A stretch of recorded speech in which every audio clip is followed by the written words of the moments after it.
I'm about to do the Nitty Gritty show. Yeah. I'll call you right back after the show. Everybody. You just scoot in.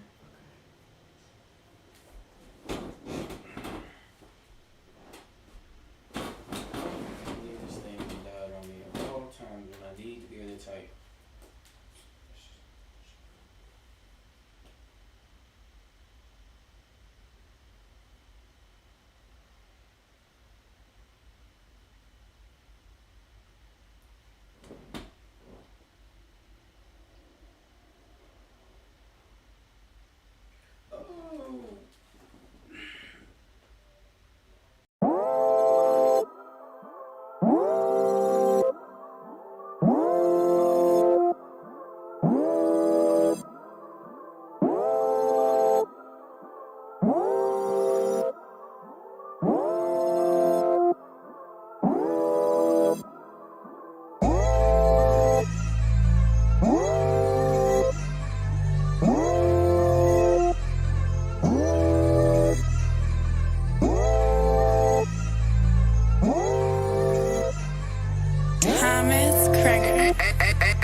What is there to fear?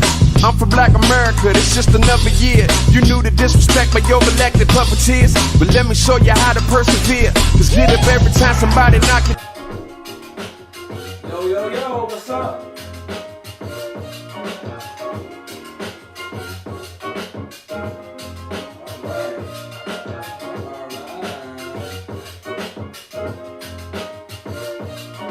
Alright, now we got some folks coming in.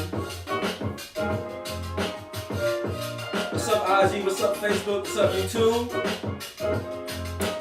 It is May 1st.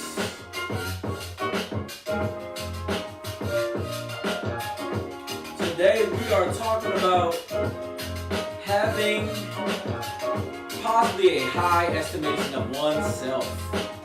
Should be pretty cool. This is going to follow a trend of the topics we've been having lately on the Nitty Gritty Show. So, you know, yeah.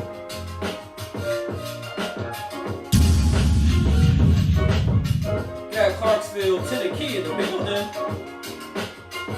Bass drop.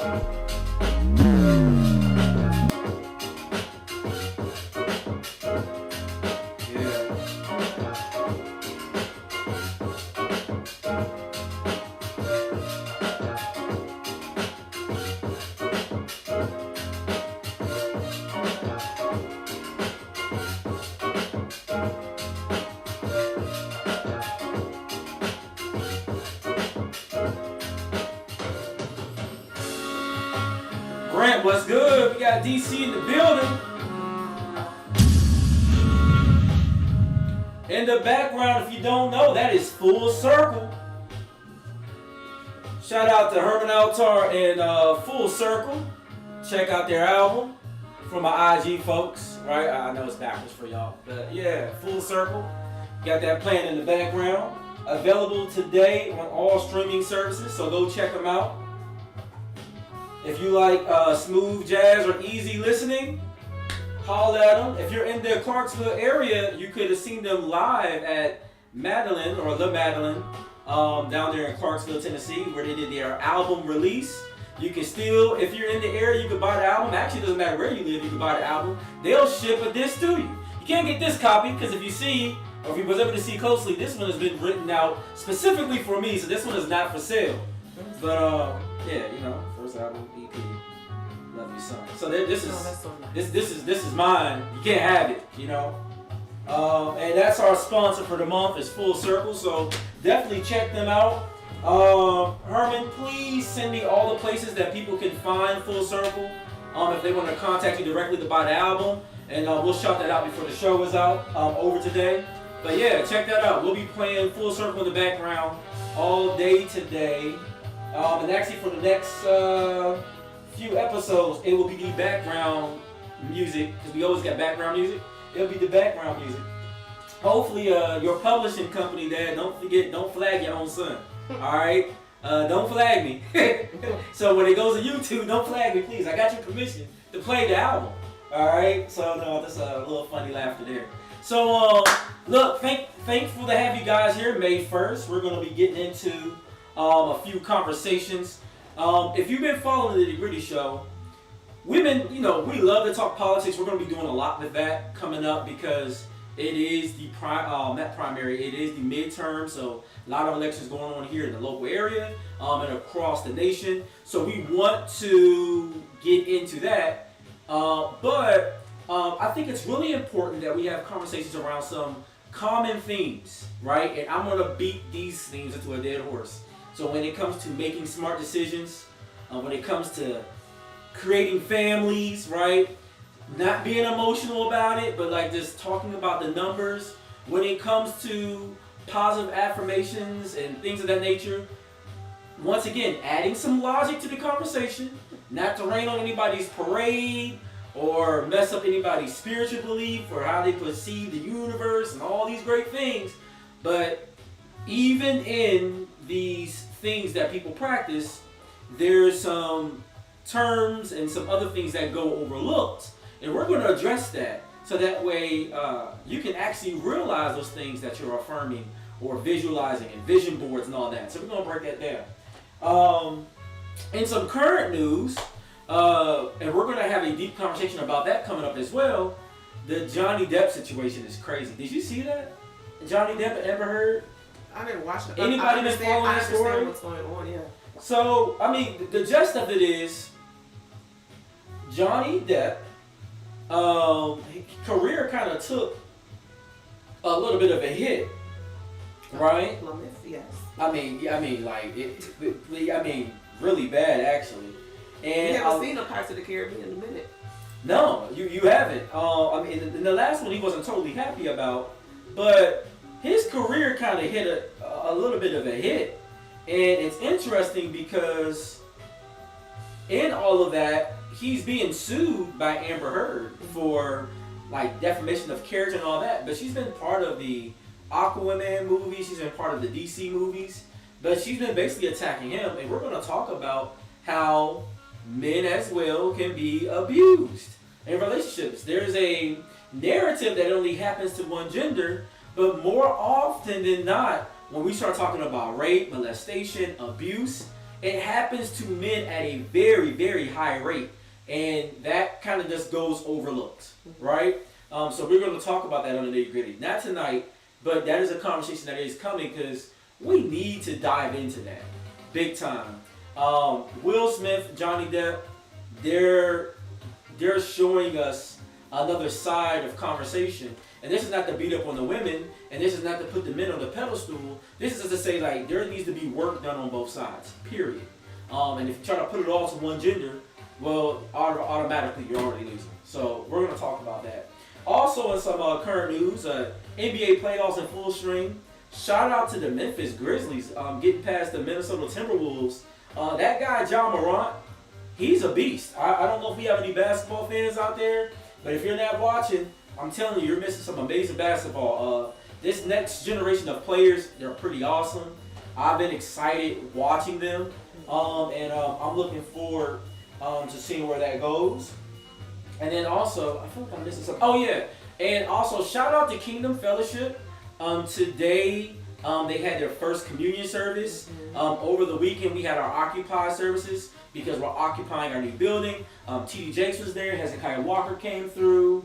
What's his name? The other Jonathan McReynolds. No, Jonathan Nelson. No, my bad. Sorry, Jonathan Nelson. And then somebody else was Pastor Pastor John Bryant preached this morning. Yeah. There was another guest pastor, somebody, a bishop over, I think District 2 for the AME Church was there last night. So that was an amazing. Congressman Anthony Brown was there. Oh yeah. Today, I mean, it was also all kind of politicians there, but yeah, Congressman Anthony Brown came through. For you guys don't know, Kamala Harris had attended the Easter service. Vice President. Yeah, Vice President Kamala Harris, yes, came through. So yeah, we had a lot of esteemed guests in the area. It went really well. So shout out to Kingdom Fellowship for that. And then with no further ado, and if we don't have to take long today, it's fine. But we want to get into this subject. Oh, last one. I'm sorry, I got to mention now. Second half of Ozark is out. It's great. Right? Yeah, so if you I don't like the ending, but it's great. I have a whole thing to discuss about the ending, but I want to give people some chance to watch it. All series end terribly. I don't think the only series to me that ended in an acceptable way where it wasn't like my first choice, but I was like, okay, I can deal with that, would be The Wire. That's about it. No, I don't think it ended terribly, but I don't really want to talk about it because I know people haven't watched it. We're not going to talk about it. I'm just saying I don't like the ending. I'm fine with the ending, but my issue is different. And I can't even discuss. So you can tell me later. I'll tell you later. But yeah, I can't even discuss. And I'll tell you my issue. Atlanta's back too. Atlanta is back as well. And I thought the last episode, Trinity to the board. Hilarious. Trinity to the board was really good. Absolutely hilarious and very telling about where we are as America when it comes to au pairs and stuff like that. That was hilarious.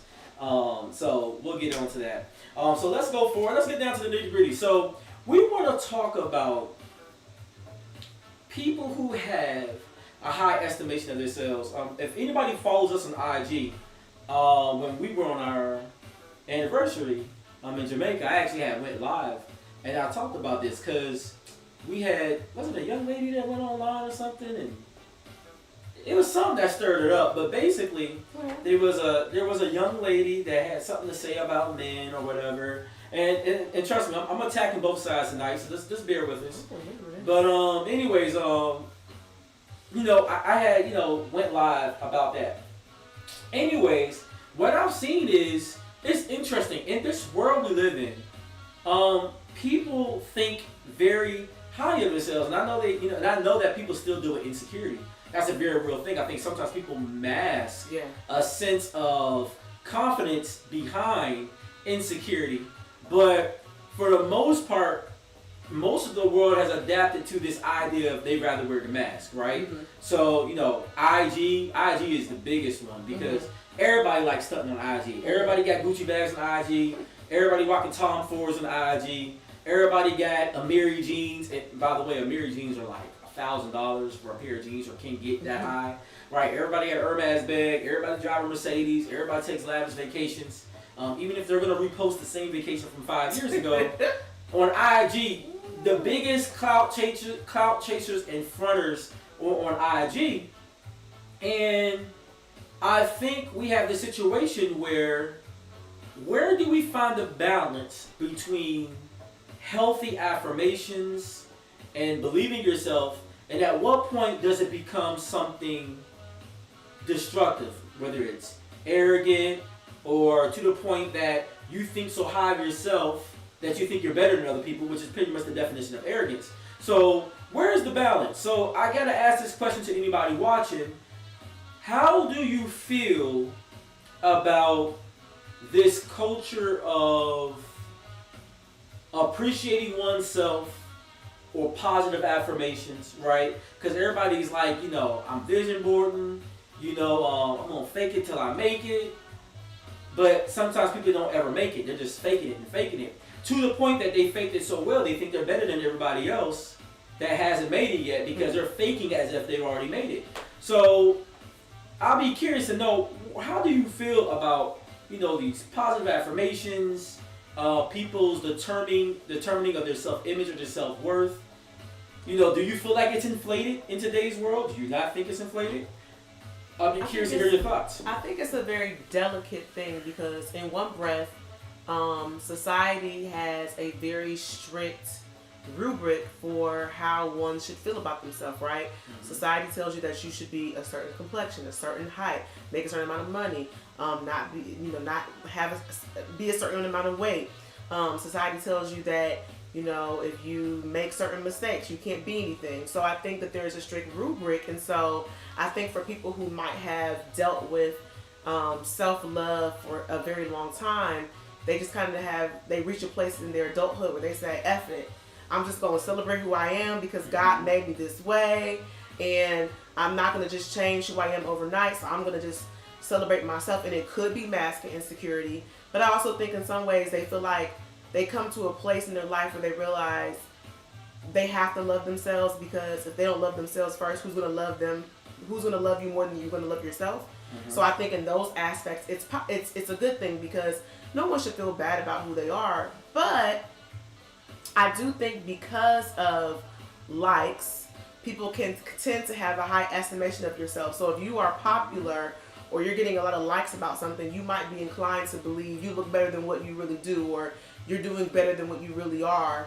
And so you start to believe what is a perception or a falsehood of what you're putting out on the internet. And so I think it's a delicate balance. It's like, how do you have self-confidence and self-worth, but in a way where it's not haughty, it's not arrogant, but you're still holding yourself accountable to improve.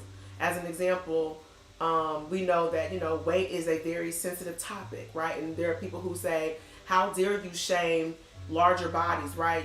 How dare you tell someone about this and the third? But the reality is, I don't care what your dimension or your size are you healthy? When you go to the doctor and they look at you, I don't care if you're big or small. The doctor told you that you're healthy, then you're good. But if you go to the doctor and they say you have high blood pressure or that you have high cholesterol, I don't care what you tell yourself, you ain't healthy. Yeah. You can say whatever you want. Bro, it says you ain't healthy, right? and that's when it's like, it's one thing to speak a blessing of yourself, to say, well, you know what, I'm going to be healthier tomorrow. But, and especially because, we're Christians, so we have a lot of Christians that watch the show. But the Word of God says faith without works is dead, right? People always talk about, you gotta walk by faith, not by sight. All right, that's fine. So you can see that you're large or overweight or you're not healthy. So you're gonna continue to walk by faith, but not by the sight. But even in walking, you're actually doing something. You're moving, because you can be sedentary and visionary, right? But to walk means you have to get up and do something. And once again, when you talk about faith without works is dead, there has to be work involved. Every miracle in the body, somebody had to do something. Even the most laziest miracle in the Bible, when you see the lame man at the pool of Bethesda, who laid there for 38 years, and his excuse when Jesus came to him was, well, I've been laying here for 38 years, but every time the waters are troubled and everybody moves in, everybody gets in my way, I can't get there. He's basically making excuses. And then Jesus said, get up. So even then, for him to activate his faith, nobody could pull him up so he could see that his legs was working. He had to actually make action to get himself up. So in everything, in every blessing, in every miracle, there has to be work done. And I want to kind of kick on this health thing, because a lot of times in the black community, we already have this thing where we're against hospitals. We don't ever want to get ourselves checked out. We're bullheaded. I've been one of those people. Put my wife through things because of it. You get what I'm saying? I understand, right? But we have to do better, right? We can't wait to the last minute to get ourselves checked out. We can't just assume, well, no, I'm doing great. Like, no. If the hospital got you on medication, or if they're checking on a major thing that you're going through, you are not okay. And it's all right to know you're not okay. It's okay to say, hey, you know what, I'm going to be better, but you have to be doing the work to get better. If you have to go out there and run a few miles, lift some weights, maybe stop, eating as much. Or just walk or something. Yeah, it's like we have this thing now, and it's funny because I've been watching the Jamie Foxx show. Lisa. Yo, what's up, Elisa? How's it doing? Happy to have you. I've been watching the Jamie Foxx show, right? And if you look at the Jamie Foxx show and you look at like people like AJ Johnson that was on there. She's very fit. Yeah, not Gabrielle, but what's her name? Garcelle Bouvet. That's right. You look at these women in the shape they were in, they were very fit and healthy. And then somewhere along the lines of the mid-90s, we got the Buffy the Bodies, the fake booties. We got these girls who were bigger, larger. They were used in all the videos. So then, in a way, it was kind of healthy because on one end of the spectrum, right, we had this people being bulimic to stay skinny.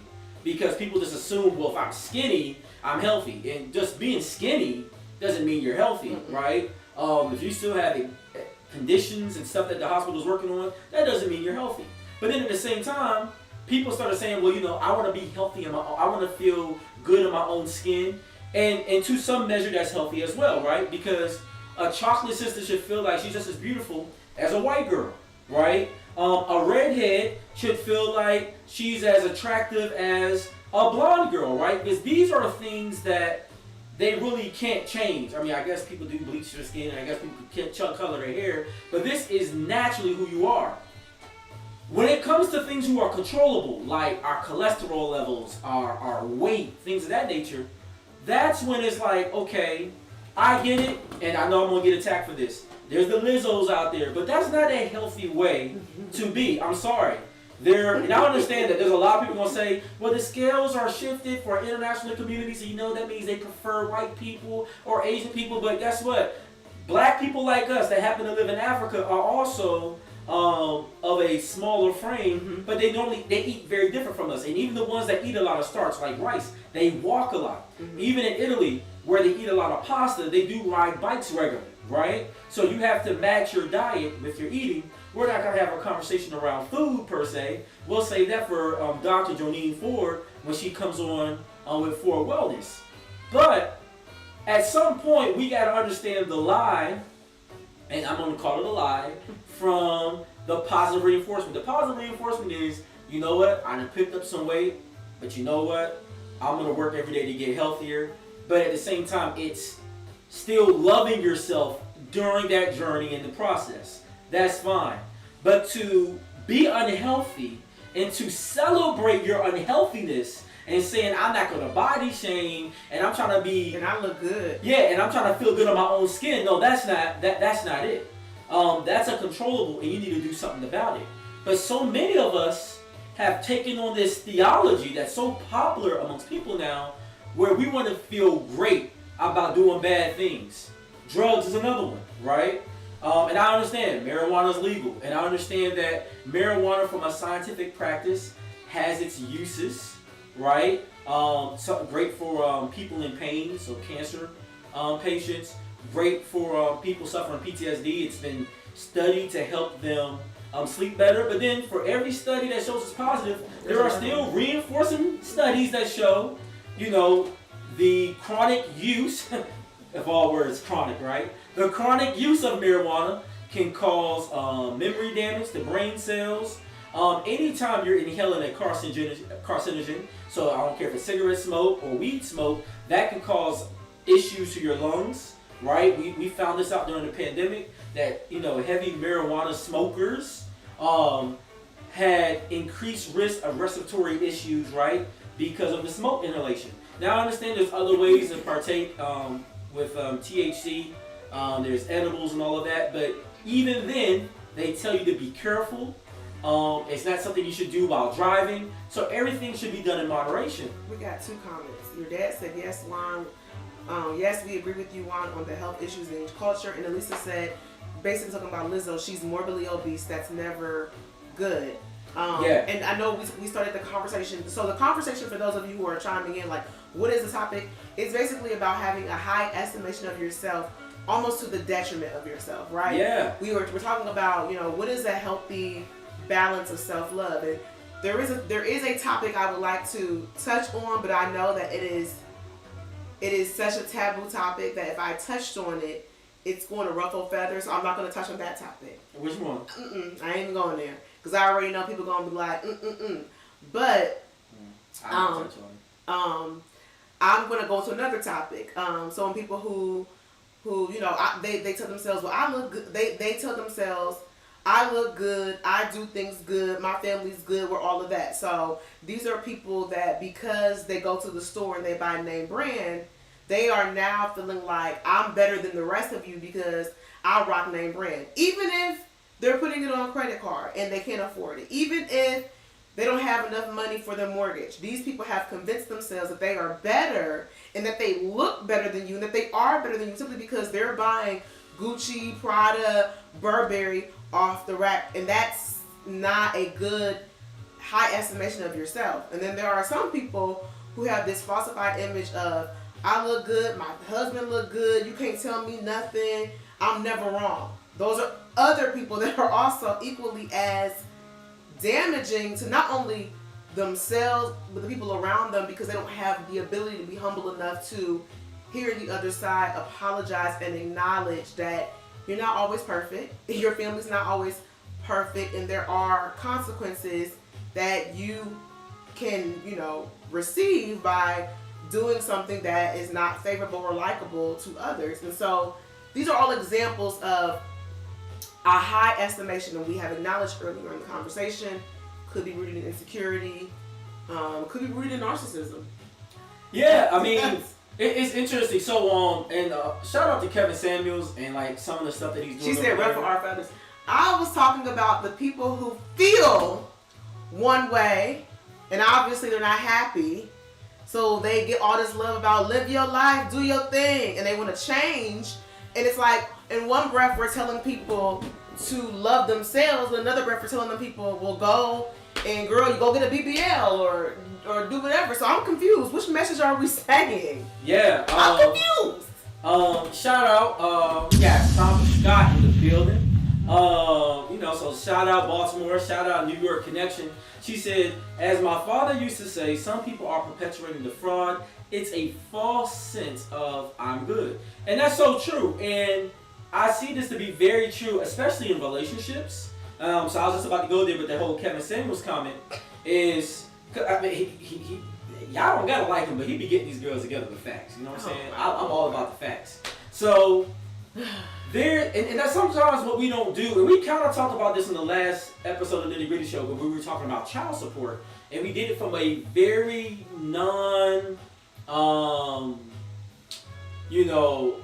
personalized view or anecdotal view. We stick to just the numbers of the finances and bringing that in even with dating, right?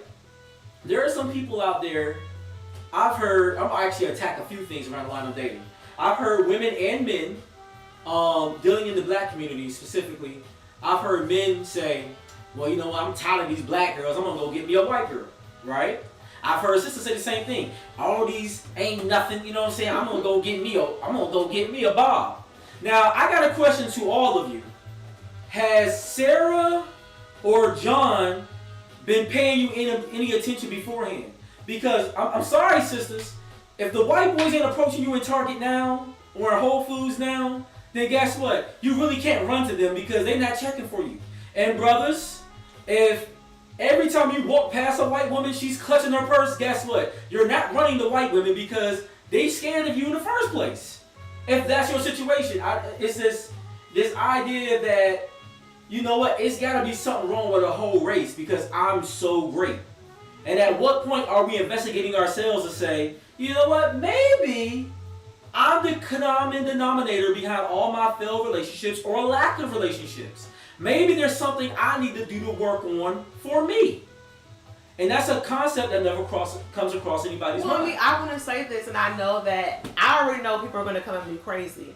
But I'm going to just speak from my own vantage point. When I was single and did not have a man, my sole focus was my career and my health. So I was in the gym 6 days a week. I was eating very, very clean. I was running miles. I was avidly joining groups to, y'all going hiking, y'all going for a bike ride, y'all going to go run 10 miles here. I was doing all these things, not to necessarily just bypass time, but I was thinking to myself, well, until God tells me it's time for you to transition to a new career or, be with someone, you need to make sure that you have your pockets together, that you are being self-sufficient, and that not that I was doing it to be vain, but that you look and feel good and that you are healthy. So when Juan met me, I was a size 2. And I'm saying that because you're like, well, what's the point? The point is, it's one thing to say, well, I'm making, over 6 figures. I got all these degrees, so I expect this man to have no kids, and I want the top cream of the crop guy. If that's what you're going to go for, you have to be a representative of what you want. So if you're not in shape, why do you expect to get the guy that's going to the gym 6 days a week? Help me understand. Yeah, and like in the hashtag, you guys might have heard me, y'all probably see me put high value man, high value woman. This is a term that's discussed many times on Kevin Samuels' show. He describes a high value man as a man who, meets a couple different things. He's LinkedIn level. He makes at least $10,000 a month. That can vary depending on where you live at, so that would need to be a little higher for DC, New York, LA. He has a network of other men like him that recognize him and considering him helpful to the group. So there's a lot of different things here. It's not like automatically you're a rapper, so you're high value. And it's not that automatically you make so much money, you're high value. It's, does the group consider you useful? Are you recognized LinkedIn level? So we're looking at corporate America kind of men. There's a lot of different things that go into that. And then, when you look at what we perceive as high value women, that's a beauty standard thing, right? Typically. But if we go a step further with that, we have people out there who, and I'm going to give examples for men and women so people don't think I'm being biased. There are some men out there that I've seen some men that are disgusting on Facebook and IG. I don't know. I guess they were like the man in high school. Some of them I know who you are. You were the man in high school, but you plateaued after 12th grade. You never moved any further. You're still working at that same job that you lucked into at 19, and you're still there. And there's nothing wrong with that. Let me be clear. But understand your station. Yeah, and there's nothing wrong with that. But you're not in a position to be crapping on women. You're not in a position to be like, I want a 9 or a 10. I want Beyonce or Rihanna level cuteness and fitness. I don't want her to have any kids or none of that. But at the same time, I want her to cook great. I want her to be domesticated. I want her to follow my lead. But you haven't been practiced in leading anything. Not even yourself to stay in the gym. Not even yourself to keep your credit card debt down. But you want a woman to follow everything you got to say. And something for the sisters, I'm going to sting y'all too.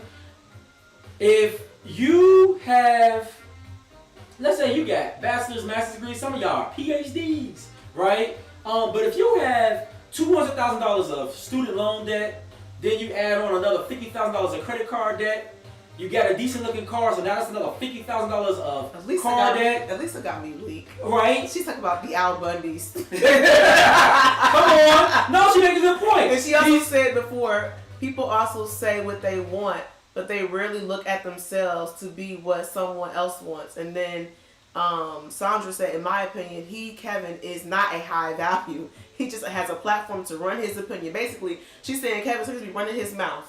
I feel you. But there's a point to, and here's the thing, I think a lot of people get annoyed with Kevin Samuels, I understand, but his conversation is around a certain type of man and women who think they're too good for the average man. So honestly, I think a lot of women internalize what he's saying, but keep in mind, and this is not a platform to try to defend Kevin Samuels, but I will say this in the parts that I agree with. He's not talking to women who have married military guys, cops, guys who are, in a trade profession and all that, because obviously you don't have this jaded view of the kind of person you want. However, there is a kind of woman out there like the one I'm describing. Multiple degrees, $200,000 in student loan debt, $100,000 in credit card debt, $50,000 cars. And if you look at that person's net worth, so what, you make $115,000 a year, you're spending all your money on trips with the girls and brunches. So you're not paying down any debt, right? And you don't own a home. So the one thing that is considered good debt, you don't have. Why is a home considered good debt? Caveat, Elisa's going to love this because she's a realtor, so y'all should check her out, Sold by Elisa on IG. The thing about it, the reason why a house is good debt, because when you purchase a home's loan value can go up in value, right? So let's say you purchase a house at $100,000, but then 10 years down the road, 20 years down the road, 30 years down the road, that house can be worth $150,000. I'll use simple numbers. So therefore, if they were calculating your net worth, looking at your assets, looking at all your liabilities, canceling them out, and then looking at how much cash would you have left over. If we sold all your debt, if we took, what's the balance?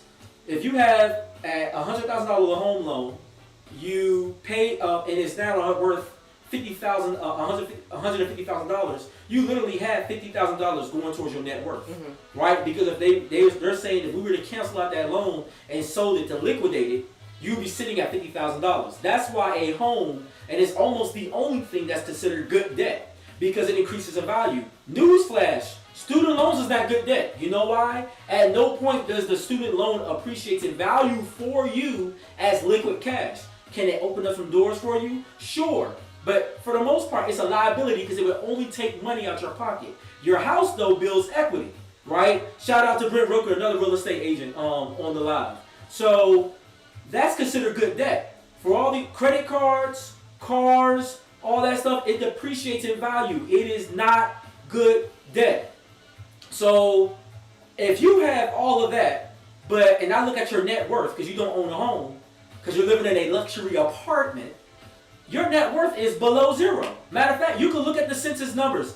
Part of the reason why black people in general have a low net worth value is lack of access to home ownership. A lot of times we don't buy homes, and therefore that's one of the easiest ways to increase your wealth. Life insurance plans and purchasing a home. And we don't do that enough.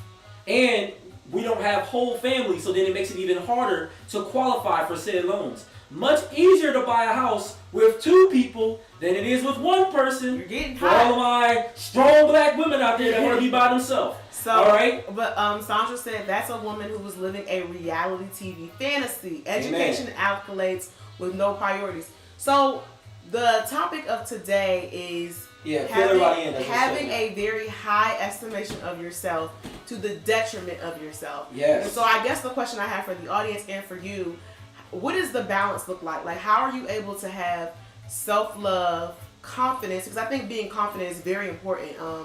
You know, I can talk for myself. So often you spend your life trying to please people, and that their words become more powerful to your existence and how you feel and how you move about in the world than your own words for yourself. And you can't do that because you're going to always have low self-esteem, or you're going to always be at the mercy of somebody else.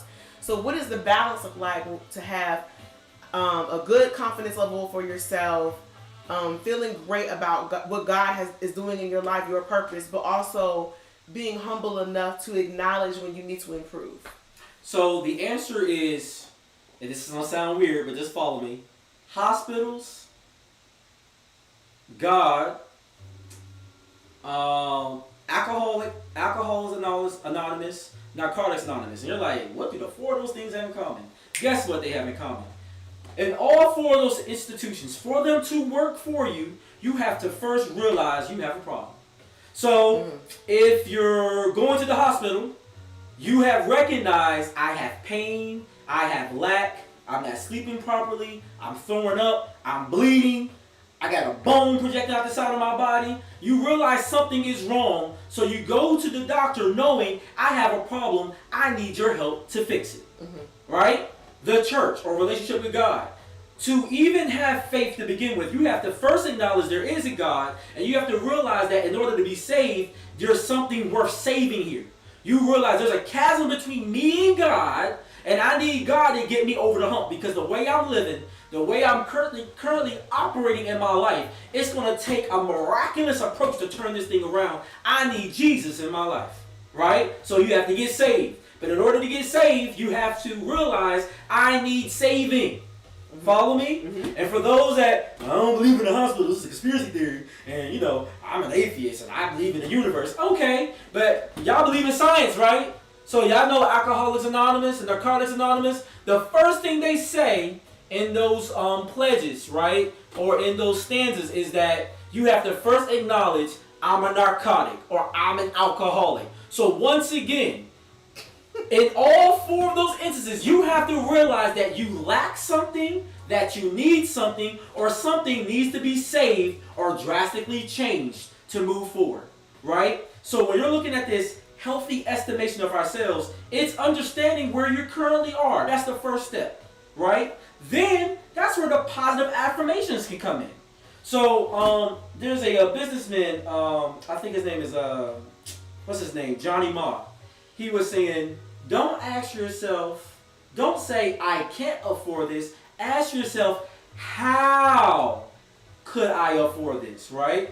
Now, how is it still positive and it's not living in like some false reality? It's because when you say how, you're in a process of problem solving. So you're saying to yourself, well, if I work some overtime, or maybe if I pull back here, right? Or maybe if I modify my spending here, hey babe, in 5 years we can buy this house. You know what I realized as you were talking? I think that there should never be a point in your life where you feel you don't need to self-improve at all. Mm-hmm. And if you ever get to a place in life where you feel like it's just okay, like everything's calm, nothing's big, that means that you're complacent. Yeah. And when you're complacent, that means that you're comfortable with being, you're not comfortable with being uncomfortable, and that there probably is a problem or an area that you should be improving or striving for, but yet you don't want to do it because it's going to cause you to be vulnerable or uncomfortable. And what I mean is, for example, it's almost like you're working a job. You're good at the job. You mastered the job. You're not motivated. You're not inspired. You're not even challenged. You're just like, I'm here. I'm the smartest man in the room. Okay, so what's the next step? Because if you're going to a job and you're feeling like I've mastered it, I'm not being challenged, I'm not getting motivated, there's no end goal, that's a problem. And there are people who I know who are complacent, they have a high estimation because they're the biggest fish in the pond. Yep. But when you take that fish out of that small pond and you put that fish over in a more competitive pond, now they ain't as cute. Now they ain't as the big man. Now they ain't the smartest. Yeah. And you see what I'm saying? But you imagine how much you're going to grow from people who are going to challenge you to think differently and do things differently. And we see that in a lot of social settings of America, right? So, when you start looking, it's like something that Sandra said, always remain teachable. Elisa had a good point too. She said, I had to accept my looks as this is God's perfect version. I like that. Mm-hmm. I like that too. But what we have is people have these various, niches in society. I brought up the high school guy who was the man because what happens is this is someone who plateaued at an area. He doesn't want to go past that. Right. He wants to stay in the mindset of when I was the coolest dude back in school. Remember when? You remember when? I hate the remember when conversation. Anybody who knows me know I don't want to talk about back in the day on Beyond the Yard. I don't want to talk about high school. I want to talk about, hey man, remember back in the army, remember back when we was 20? No, I want to talk about my 40s because I'm 38. I want to talk about my 50s because I'm 38. You get what I'm saying? I want to know, what does tomorrow look like? And for you to get to tomorrow, you have to realize, wow, how I'm currently operating is not going to get me what I want tomorrow. So I have to make some modifications or some changes. It's not to say I'm not thankful for the many blessings that I've come to today, right? Because I don't look like the things I've gone through.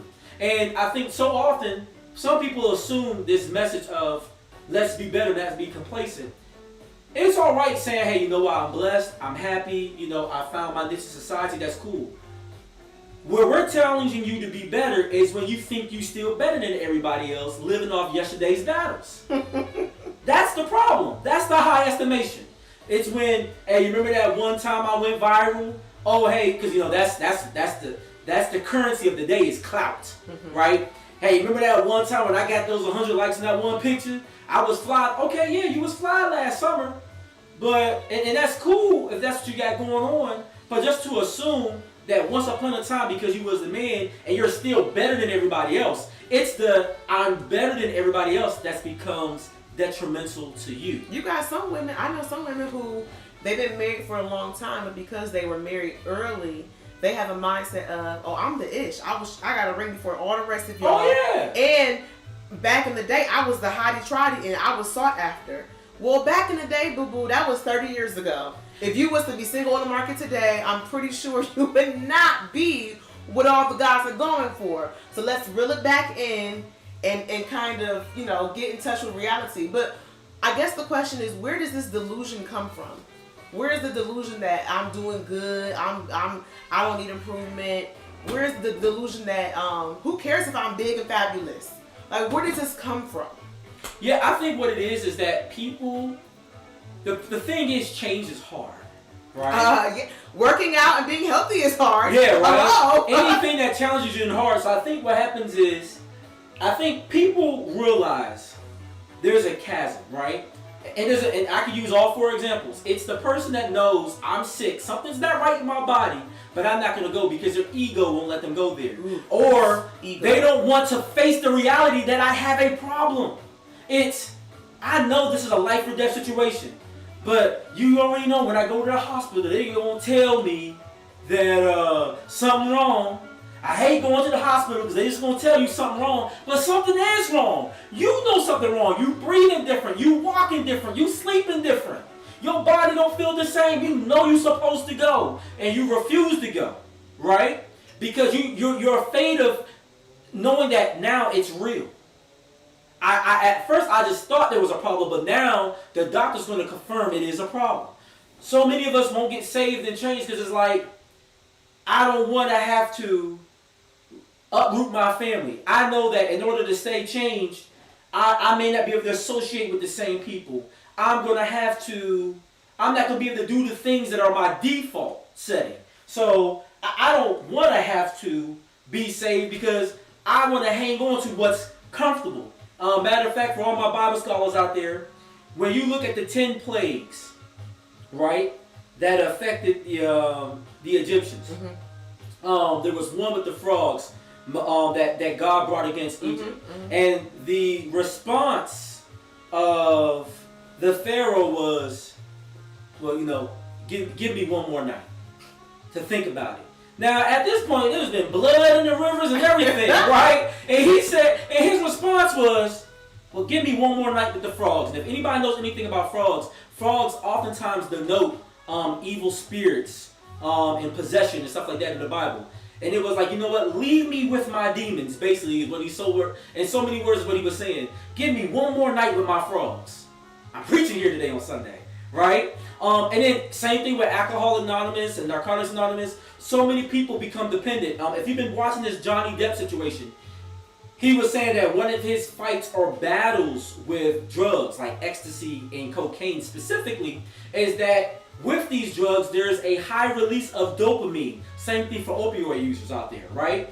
And what happens is, when your body becomes dependent on alcohol or on drugs, for certain sensations to be released in your body, it needs the drug in order to happen, right? This is why so many people who are diabetic don't want to take insulin, because the fear is, and what some scientists have argued, is that once you start taking the insulin, your body will never produce the insulin now, because it's going to fall purely reliant on the insulin you're taking in versus trying to find a way to create insulin for itself. It's the same thing with dopamine. It's the same thing with other hormones that alcohol interact with, right? So people don't want to leave it because there's a certain level of pain, literal physical pain your body's going to go through in order to make a change. So it's easier when you're thinking about that fight ahead, understanding that, I don't want to realize that I'm not saved. I don't want to think about the fact that the doctor has something negative to say. I don't want to go through the withdrawals that my body has to fight through. So it's easier to stay complacent.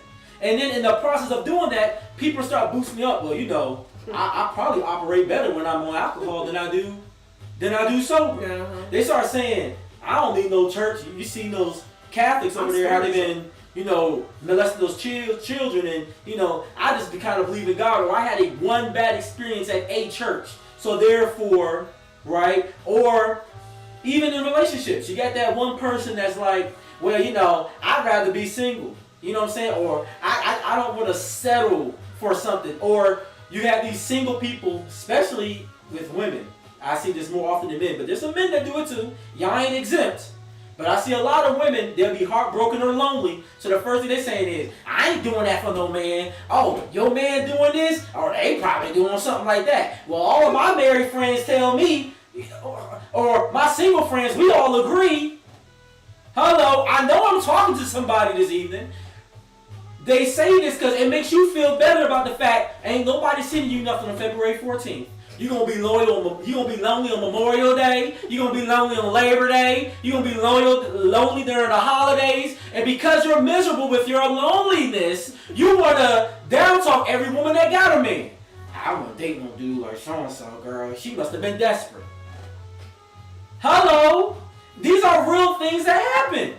I'm not making this up. Trust me, I'm not pulling it out of thin air. The person that is conventionally extremely attractive, therefore they don't work on the other things. How do you address that elephant? Say that one more time. The person that is conventionally attractive to the majority, therefore their road is not as hard as others, therefore they don't have to work on personality, smarts. So how do you address that elephant in the room? Well, the thing is, here's the thing. You can be outwardly one thing. So it's a prime example, right? it's the bottom. It comes down to the facts, right? Would you rather have a jalopy that got a brand new engine in it and drivetrain, so it drives just fine, it operates like a car should, or would you rather have a Ferrari that has no engine in it? A car that drives. Exactly, right? But too often in the society we live in, if you look like a Ferrari, people are fine with you while you're parked. But the second that it's time for you to move... This is really good! Come on now. But the time it's time for you to move, you know what? It's like, man, that jalopy, it actually drives. I think I want the thing that drives. And so many people have the Ferrari with no engine mentality. So you look good on the outside. So your social media looks like you got these things going on.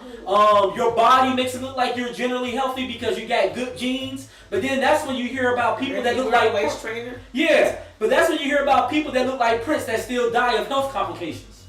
Like, wait a minute, Prince looked great. Prince looked healthy. Something about the little lava situation you guys about the lava girl. Oh my God, the lava situation. I don't know if this is the appropriate platform. But I've seen situations, men, we've talked about it. So you get these girls, right, in their clothes, while they're wearing the baby fat, they look banging. They are a brick in the house, right?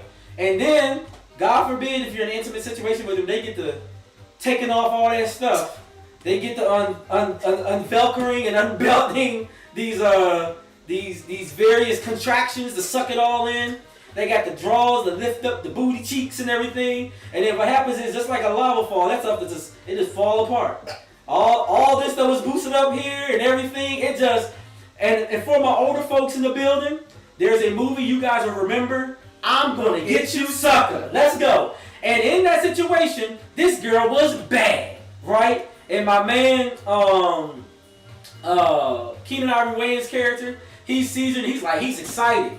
And then she's like, all right, well, I can just be open, I can be real with you. And then she started taking off the hair. She removes a leg. Half of everything ain't really there. And there are so many people who are literally, that's an example of a parked Lamborghini. Because when it's time to actually go, you ain't got no engine. If you don't got no smarts up here, I've seen this so many times in interviews in corporate America. A guy will be sharp. I'm talking about Louis belt, Christian Louboutin shoes, custom suit, right? Rolex watch. I'm talking about that brother is sharp. Looks great. And he worked all night ironing his stuff up. He looks good. He's ready. He gets to the interview, and sure enough, he can't answer a single question. They're like, hey, tell me of a time, because the STAR method, guys, right? I'm going to give y'all some information. So they're going to ask you of a situation, what did you do, what was the action, and what was the result, right? And You can't get past one sentence without stuttering and murmuring because you don't know no better. Dumb as a doornail, Sandra just said, right? And they have no idea of how to do the job because they lied on the they lied on the resume. It looked good. They claimed they went to college. They claimed they got a degree. Y'all realize they gonna do background checks, y'all. They gonna check it, especially if you're a minority in this nation. Oh, trust me, they check in the background, right? She said, I want the Ferrari with the new engine. Yes, fake everything. Go on. Mm-hmm. Bring home the message, Reverend. Yeah. So often we want the fake Ferrari, but we don't want the real thing. And like I said, these interviews, these guys get in there and they fumble the bag because they can't keep a consistent talk track that's going to impress somebody with $1 million of revenue or business for them to manage. Because they can't do it. It sounds good. You know, there's all these memes out there, you know, like that they make about, you know, when you lied in your resume. Because, you know what, the thing is, time tells the truth of all things. Anybody that knows me know, I've been saying that for years. Saying it for years. Time tells the truth of all things. You could claim you a baller, you could claim you this, but guess what? Father Time always wins. Me and you, I know we got to close, man. You've been finding out lately. It's so many people who posture. Oh, man. Tell us they doing this and doing that, and then we start to, you know, listen really intuitively. We're like, wait a minute. Yeah, so it's like, oh, you mean how much that? You know, and they're like simple, but I'm not going to use the example because I don't want to. But Don't do it. Listen, because I was about to go there. Don't do it. But let me not do it. Let me digress. Basically, today's topic in closing is, do you have a high estimation of yourself to the detriment of yourself? Meaning, do you think so highly of the way you look, the way you think, the way you operate in life, that in reality you are delusional? Come on. Or do you have a healthy balance? Because we don't want you being out here being insecure. We want you to be confident in what God created. God gave each of us a special purpose and place in society, and you can't change how you look. So we want you to be confident in how God created you and how you are perceived. But it's got to be healthy. And having a healthy balance means you're going to have to do some work, and it means that you're never going to be comfortable with being complacent. So that's today's conversation. We hope that you guys enjoyed it. And before we leave, let me give y'all, we got to do our shout outs. I know we play our Nitty Gritty theme music on the outro, but today, for our shout out, we want to celebrate Full Circle. If you haven't got the album, it is available on all streaming platforms. Holla at Herman Altar. I will post the information on our page if you want to buy the album. It's not that loud. You're yelling. I mean, okay, yeah, but promoter voice. So Full Circle, go cop the album. You can buy the CD for those. You still got a CD player. You can still buy the album, but it is available on streaming. Stream the album, check it out. If you like easy listening and smooth jazz, this is the album for you. Check it out. You can't get mine. You gotta get your own. All right. Congratulations, Papa Utar, on your album. Yeah, I love it. It sounds great. We've been listening to it all Nitty Gritty Show.